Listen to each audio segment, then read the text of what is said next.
The trust fund was supposed to be my ticket to freedom. Instead, I watched it vanish into a sea of white tulle and overpriced flower arrangements at my cousin's wedding. I'm Caitlin, and this is how my family's betrayal became the catalyst for my revenge. You can't be serious. My voice trembled as I stared at my mother across our kitchen island.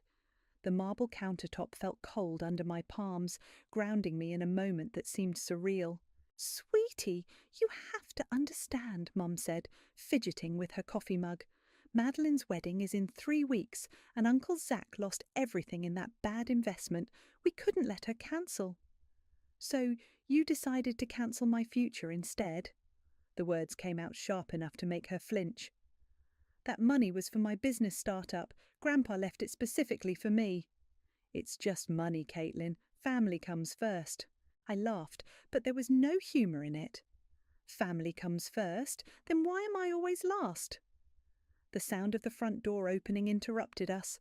Madeline waltzed in, wedding binder in hand, her perfectly manicured nails clutching a stack of fabric swatches.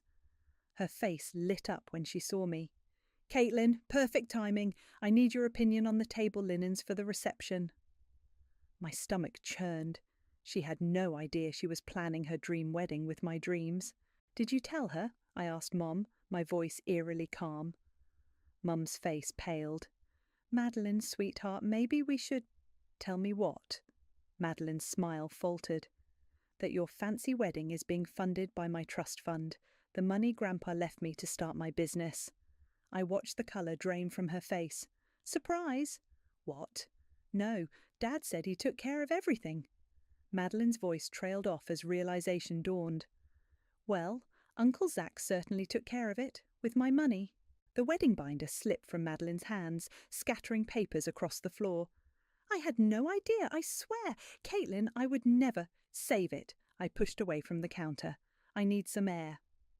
I grabbed my keys and headed for the door, but Mom caught my arm. "Please, let's talk about this. We can figure something out." I yanked my arm free. "Figure what out? How to magically replace $60,000, or how to undo the fact that my own mother went behind my back to raid my trust fund?" "You're being dramatic," she said, her tone shifting to that patronizing voice she used when she thought I was overreacting. "Sometimes we have to make sacrifices for family. Funny how I'm the only one making sacrifices around here." My sister Scarlett appeared at the top of the stairs, probably drawn by our raised voices. "What's going on?" "Ask Mom," I spat. "She's great at explaining how family works." I stormed out to my car, ignoring their calls. My phone buzzed repeatedly as I drove, but I didn't need to look to know it was them. Probably trying to justify their betrayal with more family-first nonsense. 3 hours later, I sat in my apartment with my laptop open, staring at a confirmation email for a one-way ticket to Seattle. My hands shook as I packed my essentials into 2 suitcases, leaving behind everything that reminded me of them. A soft knock at my door made me freeze. "Go away, Mom." "It's Hugh." I hesitated before opening the door. My cousin Hugh, Madeline's brother, stood there looking uncomfortable. I heard what happened. "Come to defend your sister?" He shook his head. "What they did was wrong. Dad should have never asked for your money, and Aunt Solstice should have never agreed." "But they did." I turned back to my packing. "Where are you going?" "Away, far away from this mess." Hugh was quiet for a moment. "Will you come to the wedding?" I zipped my suitcase with more force than necessary. "Would you, if you were me?" He didn't answer, which was answer enough. The next morning, I stood at the airport gate, my entire life condensed into 2 bags and a carry-on. My phone showed 15 missed calls and twice as many messages. I deleted them all without reading them. As I settled into my seat on the plane, I made myself a promise. I would build something better than any business I could have started with that trust fund. And when I did, when they saw what I achieved on my own, they'd realise exactly what they threw away. The plane took off, and I watched my hometown disappear beneath the clouds.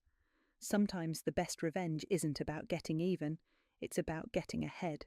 And that's exactly what I intended to do. Seattle greeted me with its signature rain and a cramped Airbnb that smelled faintly of someone else's cooking. After 3 weeks of job hunting, countless interviews, and living off instant ramen, I was starting to question my impulsive decision to leave. My phone buzzed with another text from Scarlett. "Mum's a mess. Please just call her." I typed back, "Still busy settling in. Talk later." The same response I'd been giving for weeks. The coffee shop, where I'd been camping out to use their Wi-Fi, had become my second home. That's where everything changed.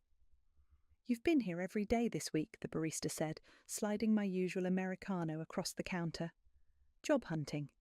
"That obvious?" She smiled. "I'm Amanda, and trust me, I've seen that look before. What field?" "Tech, project management specifically." I took a sip of my coffee. Though at this point, I'd consider anything that doesn't involve asking if someone wants fries with that. "Actually," Amanda glanced around before lowering her voice, "my brother works at Horizon Tech. They're desperately looking for a junior project manager.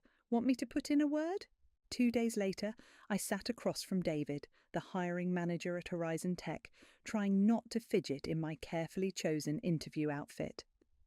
"Your resume is impressive," he said, "but there's a gap in your employment history. Why'd you leave your last position so suddenly?" I prepared for this question. I needed a change. Seattle's tech scene offered opportunities I couldn't find back home. "Honest answer?" He leaned forward. "The real one?" I met his gaze. My family made some choices that affected my career plans. Instead of letting it defeat me, I decided to rebuild somewhere new. I'm here because I want to prove something to myself more than anyone else. He nodded slowly. "Tell me about the most challenging project you've managed." I launched into my prepared example, but he cut me off. "No, not work. Tell me about moving here, planning, execution, obstacles. Treat it like a project." For the next 20 minutes, I broke down my cross-country move like a case study. Resources, timeline, risk management, contingency plans. David's expression remained neutral until I finished. Then he smiled. "That's exactly what I wanted to hear. When can you start?" Walking out of Horizon Tech with a job offer, I felt lighter than I had in weeks. My phone buzzed again, this time with a text from Madeline. "The wedding's in 2 days. There's still time to come. Please?" I deleted it without responding and called my new landlord instead. The apartment I'd viewed yesterday wasn't perfect, but it was within walking distance of Horizon Tech, and more importantly, it was mine. 3 days into my new job, I was drowning in documentation and loving every minute of it. My desk neighbour, Rachel, became my unofficial mentor. "You're catching on fast," she said, peering over my shoulder at my project timeline. "But you might want to add some buffer time here and here." She pointed at the screen. "Trust me, developers always need more time than they claim." "Speaking from experience?" "Let's just say I've learned the hard way." She grinned. "Hey, a bunch of us are grabbing drinks after work. Want to join?" That evening, sitting at a bar with my new co-workers, I checked my phone out of habit. A new email from Mom waited in my inbox. "The wedding was beautiful. Madeline looked perfect. I wish you'd been there. We all did. Please come home for Sunday dinner this week. We can talk about helping you start over here." I set my phone face down on the bar. "Bad news?" Rachel asked. "Just family stuff." "Want to talk about it?" I shook my head. "I'd rather hear about this nightmare project you mentioned earlier, the one with the impossible deadline." As Rachel launched into her story, I felt something shift inside me. Here, nobody knew me as the girl whose family stole her trust fund. Nobody pitied me or tried to justify what happened. I was just Caitlin, the new project manager who asked smart questions and stayed late to learn the systems. Back in my new apartment that night, I sat at my tiny IKEA desk and opened my laptop. My savings account balance was painfully low after the move and apartment deposit, but my first paycheck would hit next week. I created a new spreadsheet and titled it Success Plan. Under it, I typed my first goal: prove them all wrong. The wedding was over. My cousin had gotten her perfect day with my money. But sitting there, planning my future in a city where nobody knew my past, I realized something important. Sometimes the best opportunities come disguised as betrayals. I closed my laptop and smiled. This was just the beginning. 6 months flew by in a blur of deadlines, late nights, and increasingly impressive project deliverables. I just finished presenting my latest success to the executive team when David called me into his office. "Close the door, Caitlin," he gestured to the chair across from his desk. "Do you know why you're here?" My heart raced. The Thompson account. 3 months ago, that account was hemorrhaging money. Today, they're our biggest success story. He slid a folder across his desk. "Which is why I'm recommending you for senior project manager." I stared at the folder. "But that position usually requires—" "5 years of experience? Yeah, but you've accomplished more in 6 months than most people do in 3 years. He leaned back. "The promotion comes with a substantial raise. Think you can handle it?" I thought about the trust fund, about how my family had thought I couldn't handle running my own business. When do I start? Later that evening, my phone lit up with Scarlett's face. Unlike the rest of the family, I still answered her calls. "You'll never believe what happened," she said, her voice tight with excitement. "What's up?" "I'm engaged. Jake proposed last night and—" She paused. "And I want you to be my maid of honor." The irony wasn't lost on me. "Scarlett, before you say no, hear me out. This isn't like Madeline's wedding. Jake and I are paying for everything ourselves. We're keeping it small, intimate." She took a breath. "And I miss you, Kate. We all do." "I got promoted today," I said, instead of addressing the wedding. "Senior project manager." "That's amazing! Mum will be so—" "Don't tell her," I cut in, "or anyone else." Silence filled the line. "They feel terrible, you know, especially after what happened with Uncle Zach's business." "What happened?" "You haven't heard? The whole thing collapsed. They're selling their house. Madeline and her husband moved back in with Uncle Zach and Aunt Diana." I let that sink in. Karma had a weird sense of humour. "Caitlin?" Rachel stuck her head into my office. "Client call in 5 minutes." "I have to go," I told Scarlett. "About the wedding. Let me think about it." The next morning, I arrived early to find David waiting by my office. "Remember that impossible project I mentioned yesterday?" He didn't wait for my response. "It just became more impossible. Client wants to move the deadline up by 6 weeks." I smiled. "Give me an hour to revise the timeline." "That's why you're the best." He turned to leave, then paused. "Oh, and your new salary takes effect immediately." I pulled up my banking app during lunch. The numbers made me blink twice. My new monthly salary was more than what remained of my trust fund would have been. Rachel dropped into the chair across from my desk with 2 coffees. "Celebrating the promotion?" "Something like that." I closed the app. "My sister just got engaged." "That's great. When's the wedding?" "I don't know if I'm going." Rachel raised an eyebrow. "Family drama?" "You could say that." I took a sip of coffee. The last wedding I was supposed to attend didn't end well. "Want to talk about it?" For the first time since arriving in Seattle, I did. I told her everything. The trust fund, the betrayal, my escape.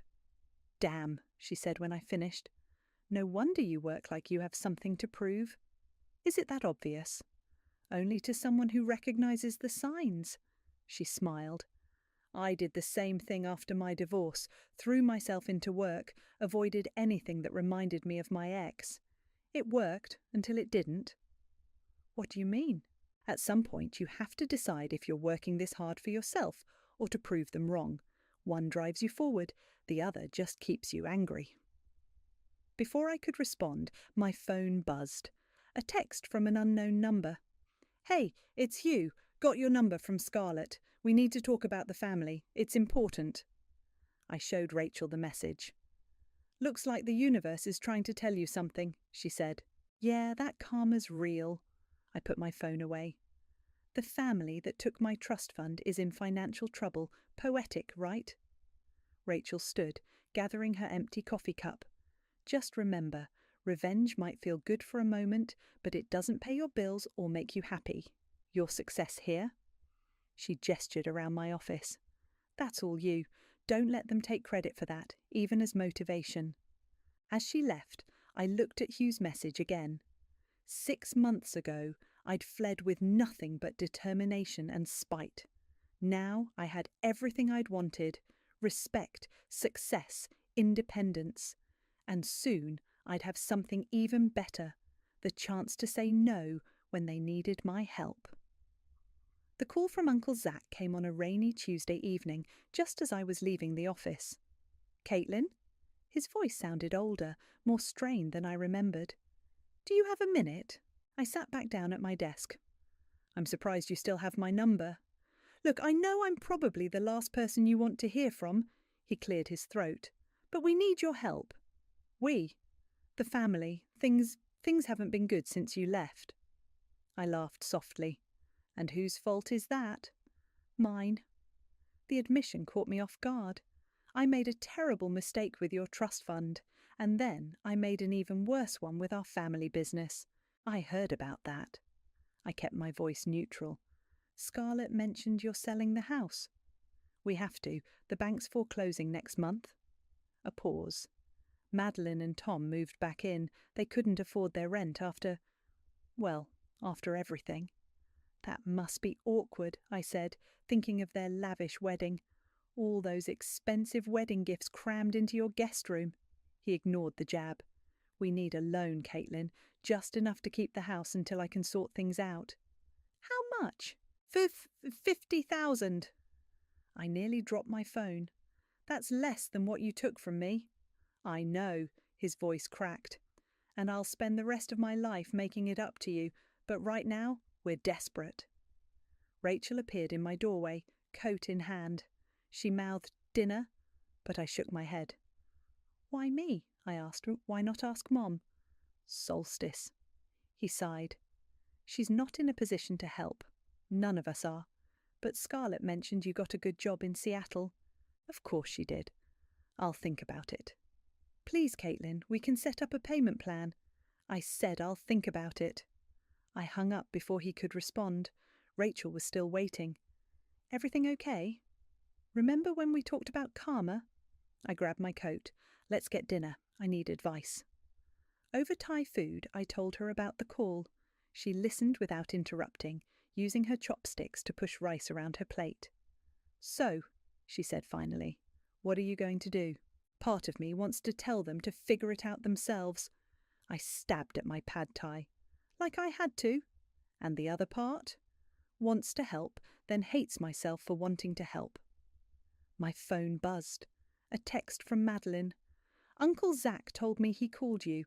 I know I have no right to ask for anything, but please help us. I'm pregnant, Caitlin. I can't raise a baby in a motel."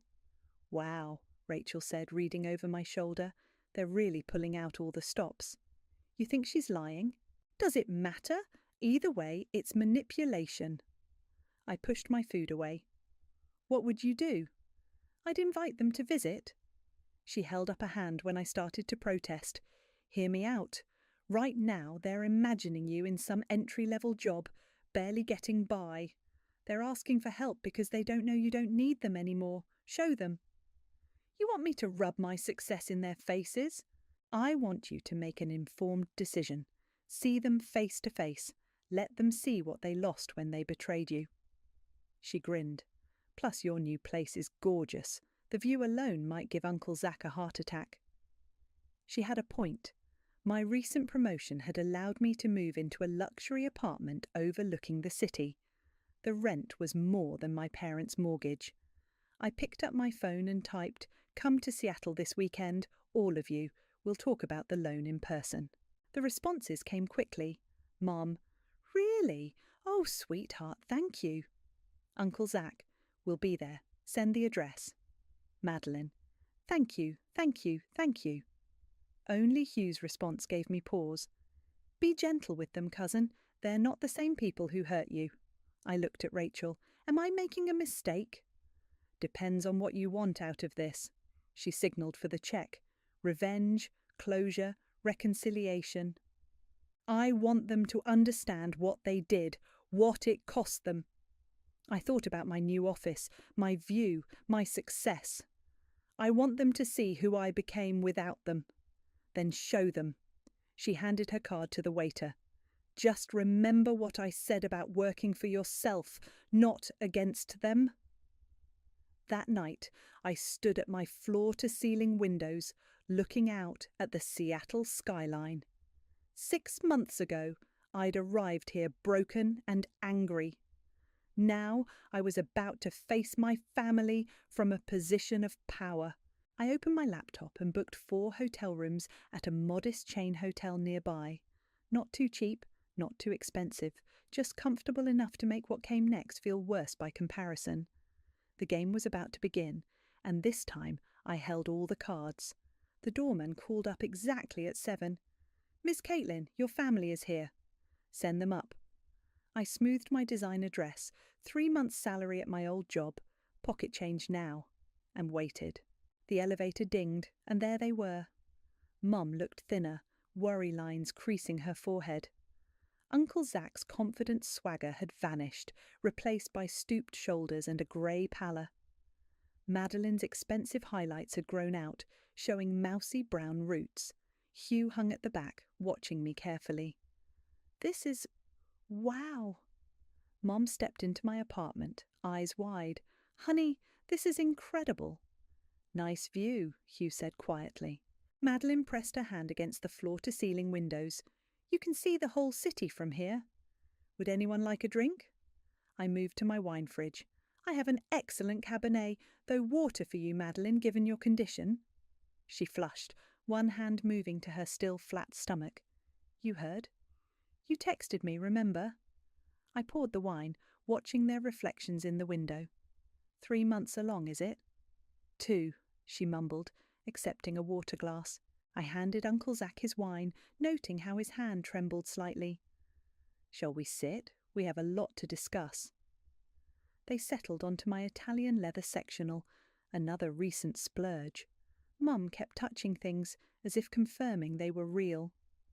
"You've done well for yourself," Uncle Zach said, attempting his old authoritative tone. "I have." I sat across from them. "No thanks to any of you." The silence that followed was deafening.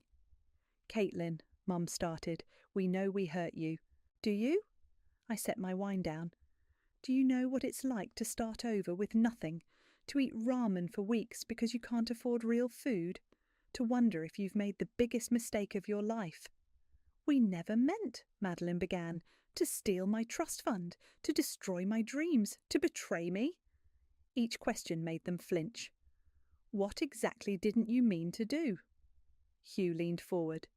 "We're here to make it right." "With what money?" I laughed. "The business is gone. The house is being foreclosed. Madeline's living in your old bedroom with a baby on the way.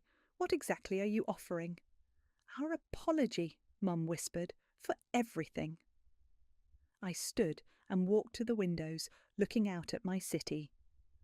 "Did you know I'm a senior project manager now, youngest in the company's history?" "That's wonderful," Mum said, hope creeping into her voice.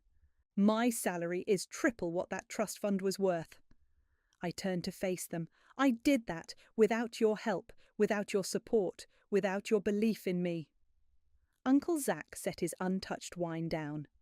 "We need $50,000, Caitlin. We can work out a payment plan." "Like you did with my trust fund?" The words came out sharp as knives. "How did that work out?" Madeline started crying softly. Mum moved to comfort her, but she shrugged away. "No, Mom, Caitlin's right." Madeline wiped her eyes. "We took everything from her, and now we're here asking for more." "Because you have nowhere else to go," I finished for her. Hugh stood up. "Look at them, Caitlin. Really look. Is this what you wanted? To see them broken?" "Sit down, Hugh." My voice was ice. "You don't get to play moral compass now. Where was your conscience when they took my money?" He sat. I walked to my home office and returned with a folder. "Inside is a contract. I'll loan you the 50,000. Hope bloomed on their faces. "But," I continued, "there are conditions. First, I want the loan repaid with interest. Second, I want a formal acknowledgement of what you did with my trust fund, notarized and legally binding. Third," I met each of their eyes, "I want you to understand that this doesn't make us even. This makes you indebted to me." Uncle Zack reached for the folder with shaking hands. Whatever you want, we'll sign anything. Dad, Hugh warned, but Zack waved him off. No, she's right. We deserve this. I watched them read through the contract, heads bowed like penitents at confession. Mum's hands trembled as she signed. Madeline couldn't meet my eyes as she added her signature. Uncle Zack's scrawl was barely legible. Hugh read it last, his jaw tight. This is brutal, Caitlin. This is business. I collected the signed contracts. I'll have my lawyer review these and transfer the money tomorrow. You can let yourselves out. That's it? Mum stood. We came all this way for a contract signing? I moved to the door and opened it. You came all this way because you needed something from me. Now you have it. Good night. They filed out one by one. Hugh paused in the doorway. Was it worth it, making them grovel? I thought about Rachel's words about working for yourself versus against others. Ask me tomorrow, I said, and closed the door. I couldn't sleep that night. At 3 a.m, I found myself at an all-night diner, stirring cream into mediocre coffee when Scarlett called. They told me what happened, she said without preamble. The contract, the conditions, all of it. And I don't recognize you anymore. Her voice cracked. The sister I knew wouldn't humiliate her family like this. The family I knew wouldn't steal my future. I watched the cream create patterns in my coffee. How's the wedding planning going? Don't change the subject. Mum's devastated. Mum's devastated? I laughed bitterly. Where was her devastation when she signed away my trust fund? A waitress appeared with a slice of pie I hadn't ordered. On the house, honey. You look like you need it. I waited until she left before continuing. They came to me for money, Scarlett, not to make amends, not to rebuild our relationship, for money. Because they're desperate. Uncle Zack's business failing wasn't their fault. No, but stealing my trust fund was. I pushed the pie around my plate. You know what the worst part is? They still don't get it. Even now, they think this is about the money. Isn't it? No, I set my fork down. It's about trust, about family, about believing in me enough to let me follow my dreams instead of sacrificing them for Madeline's perfect wedding. Silence filled the line. I'm still waiting for you to answer about being my maid of honour, Scarlett said finally. Are you going to pay for my dress with my trust fund too? That's not fair. None of this is fair. Several heads turned at my outburst. I lowered my voice. You stood by and watched them take everything from me. You didn't say a word. I was scared, she whispered. I didn't want to choose sides. But you did choose. Your silence was a choice. The diner door chimed. Hugh walked in, spotted me and headed straight for my booth. I have to go, I told Scarlett. Your wedding will be beautiful, just like Madeline's was. I hung up as Hugh sat down.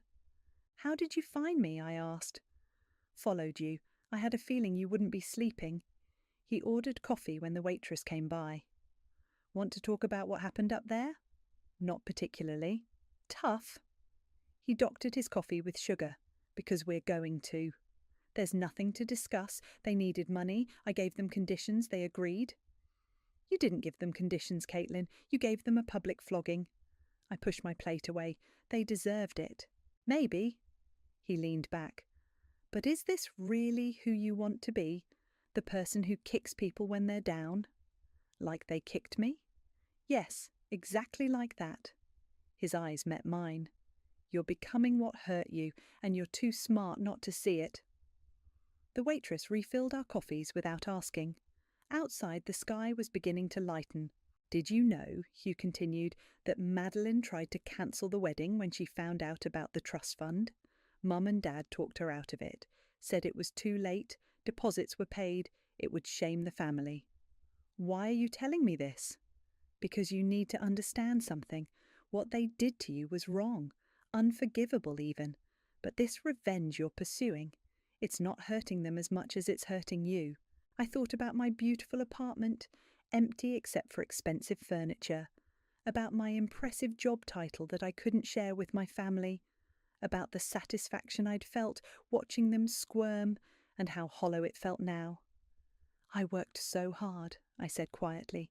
Everything I have, I earned myself. I know.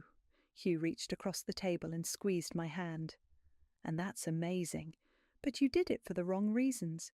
You did it to prove them wrong instead of proving yourself right. What's the difference? Look at yourself.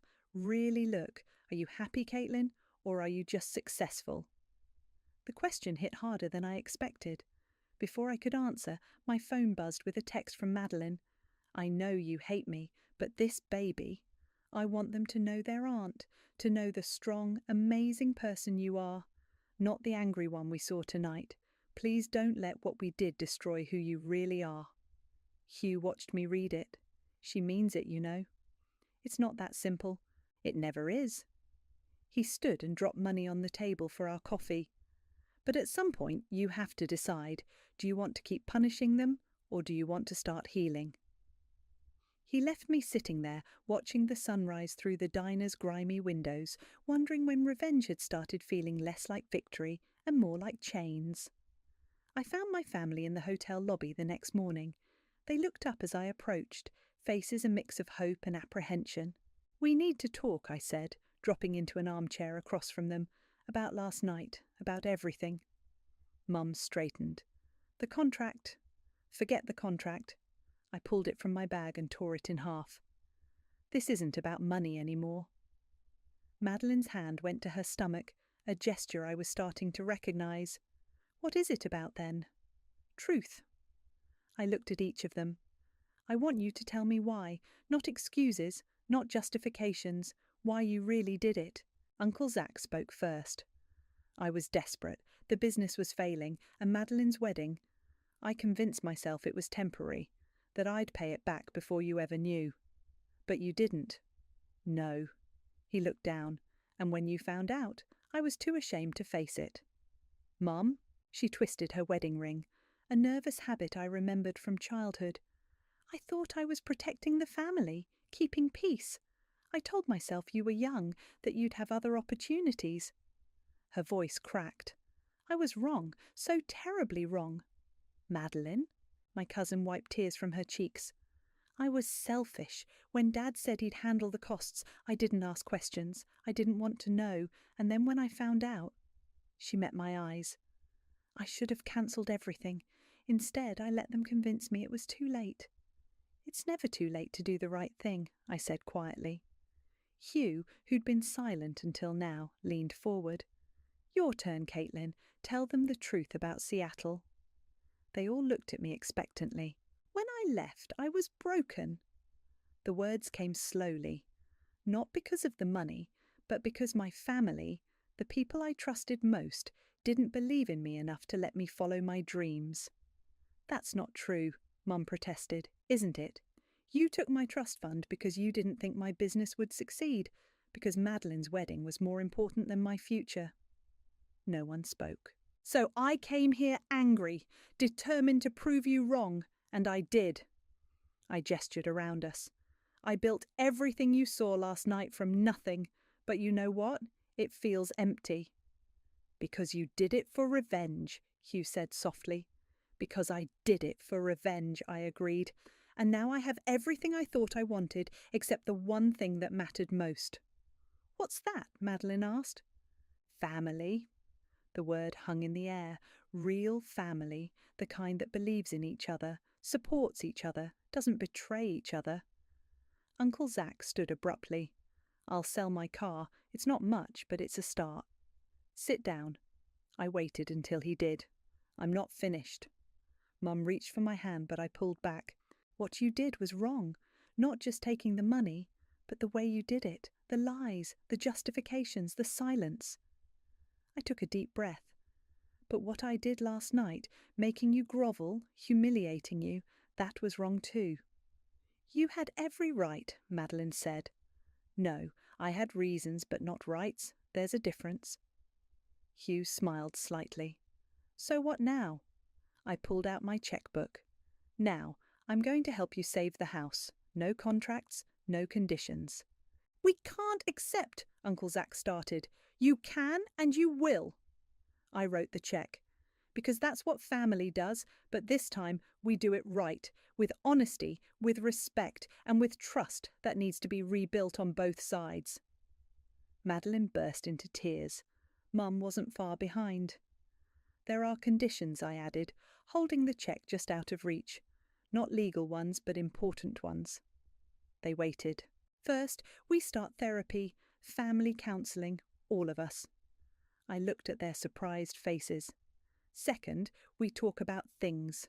No more secrets, no more assumptions about what's best for everyone. And third," I turned to Madeline, "I want to be part of my niece or nephew's life, really part of it." She launched herself at me, hugging me awkwardly around her barely there bump. "Done. All of it. Done." Mum joined the hug, then Uncle Zac. Hugh stood back, watching with satisfaction. "One more thing," I said when they finally let go.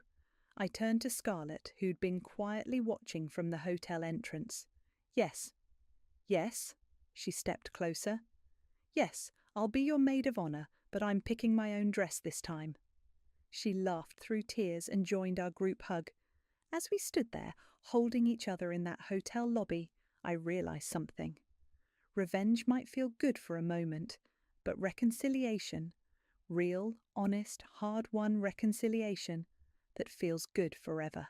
"So," Madeline sniffled, "want to help me pick out baby names?" For the first time in 6 months, my laugh was genuine. "As long as you promise not to steal them." The morning sun streamed through my office windows as I reviewed the final payment notification from Uncle Zac. He'd insisted on repaying the loan, even though I'd told him it wasn't necessary. Small monthly transfers, never missing one, each with a note of gratitude attached. My phone buzzed with Madeline's latest ultrasound picture. "It's a girl," the message read. "Still voting for Caitlin as a name?" "Absolutely not," I texted back. "One Caitlin in the family is enough." Rachel appeared in my doorway with coffee. "Ready for the big presentation?" "Born ready." I gathered my materials. "But first, I need your opinion on something."